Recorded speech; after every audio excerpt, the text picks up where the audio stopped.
video kali ini, saya akan membahas tentang penjelasan interaksi radiasi dengan materi. Video ini dibuat untuk memenuhi tugas kuliah online mata kuliah radiobiologi. Karena dengan anjuran pemerintah, jadi kita tetap di rumah aja ya. Oke, kita lanjut ke materinya yuk. Interaksi radiasi dengan materi. Dengan saya, Firasya Fitri Ramadanti sebagai pematerinya. Reaksi radikal bebas dan mekanisme pembentukan radikal bebas. Apa sih radikal bebas itu? Radikal bebas adalah atom atau molekul yang bermuatan listrik atau netral yang memiliki satu atau lebih elektron yang tidak berpasangan di orbital terluar. Radikal bebas adalah spesies yang sangat reaktif sehingga berumur pendek. Reaksi radikal bebas ada 3 tahap. Yang pertama, inisiasi. Tahap pemaksa pisahan homolitik molekul. Yang kedua, propagasi, yaitu membuat suatu senyawa menjadi radikal dengan mereaksikan dengan suatu radikal. Yang ketiga, terminasi. Tahap menghilangkan atau mengubah radikal bebas menjadi radikal bebas stabil dan tidak reaktif. Radikal bebas dibagi menjadi 2 berdasarkan sumbernya. Radikal bebas endogen yang berasal dari dalam tubuh. Yang kedua, radikal bebas eksogen yang berasal dari luar tubuh, contohnya polusi udara, radiasi, dan zat-zat lain. Jika dalam jumlah banyak, dapat mengakibatkan proses penghancuran atau oxidative stress yang mempengaruhi struktur sel lain, seperti PUFA, protein, dan DNA. Dengan regulasi yang buruk, dapat menyebabkan penyakit kronis, contohnya kanker, liver, jantung koroner, penyakit mata, gangguan janin, dan penuaan dini. Di dalam pembahasan interaksi radiasi dengan materi ini, ada 4 submateri. Yang pertama, reaksi radikal bebas dengan PUFA. Yang kedua, reaksi radikal bebas dengan protein. Yang ketiga, reaksi radikal bebas dengan DNA. Dan yang keempat, proses interaksi elektron dengan media yang dilalui.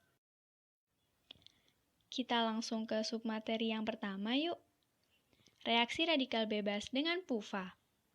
Oh iya, PUFA itu apa sih? PUFA adalah polyunsaturated fatty acid atau asam lemak tak jenuh jamak, adalah asam lemak yang mengandung 2 atau lebih ikatan rangkap, bersifat cair pada suhu kamar, bahkan tetap cair pada suhu dingin, karena titik lelehnya yang sangat rendah.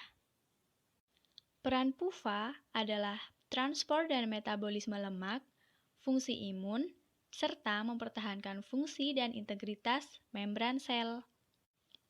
PUFA merupakan ikatan ganda pada lemak yang menyebabkan molekul lemak ini tak jenuh dengan hidrogen, sehingga dia tetap bersifat cair dalam suhu apapun. Berikut merupakan gambaran reaksi radiasi dengan PUFA atau lemak. Submateri yang kedua yaitu reaksi radikal bebas dengan protein. Protein adalah polimerisasi dari asam amino yang berbeda, sehingga protein merupakan suatu kopolimer. Sifat-sifat dari protein, yang pertama, sukar larut dalam air. Yang kedua, dapat mengalami koagulasi. Yang ketiga, bersifat amfoter. Dan yang keempat, dapat mengalami kerusakan akibat pemanasan. Fungsi protein di dalam tubuh kita yaitu sebagai enzim, alat transport, pengatur gerakan, penyusun jaringan, protein cadangan, antibodi, pengatur reaksi, serta pengendali pertumbuhan. Peroksidasi lipid juga dapat mempengaruhi fungsi protein membran terikat seperti enzim dan reseptor. Kerusakan langsung pada protein dapat disebabkan oleh radikal bebas yang dapat mempengaruhi berbagai jenis protein, mengganggu aktivitas enzim. Untuk submateri yang ketiga, yaitu reaksi radikal bebas dengan DNA. Apa itu DNA? DNA adalah asam nukleotida yang terbuat dari rantai panjang nukleotida, merupakan materi genetik yang mengandung informasi genetika yang akan diwariskan ke generasi selanjutnya. Berikut merupakan gambaran reaksi radikal bebas dengan DNA. Radikal bebas cenderung mendapat elektron dari substansi yang lain yang dapat menjadikannya reaktif. Dibentuk melalui reduksi oksigen, tunggal menjadi elektron di sitokrom oksidase mitokondria. Radikal yang dihasilkan adalah superoksida atau O2-, hidroksida peroksida, dan radikal hidroksi. Pada gambaran, oksigen bereaksi dengan 4 elektron plus 4 ion H, lalu bereaksi dengan 2 hidroperoksida, lalu menghasilkan OH yang bereaksi dengan elektron dan air, lalu menghasilkan H2O2 yang bereaksi dengan elektron dan 2 ion H, lalu juga menghasilkan O2- yang bereaksi dengan elektron. Wah, kita sudah ke submateri keempat, sekaligus materi terakhir, yaitu proses interaksi elektron dengan media yang dilalui. Radiasi adalah pancaran energi melalui suatu materi atau ruang dalam bentuk panas, partikel, atau gelombang elektromagnetik, atau cahaya dari sumber radiasi. Ada 4 pembahasan interaksi elektron dengan media yang dilalui. A. Partikel alfa dan ion positif. B. Partikel beta dengan materi. C. Radiasi elektromagnetik dengan materi. Dan D. Radiasi neutron dengan materi. Berikut merupakan penjelasan dari 4 pembahasan tersebut. Audio Jungle.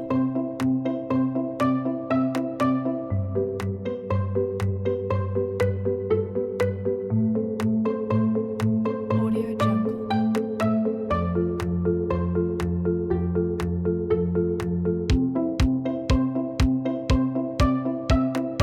Audio Jungle.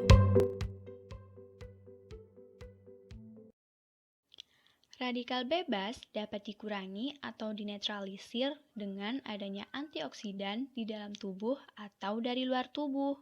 Apa sih antioksidan itu?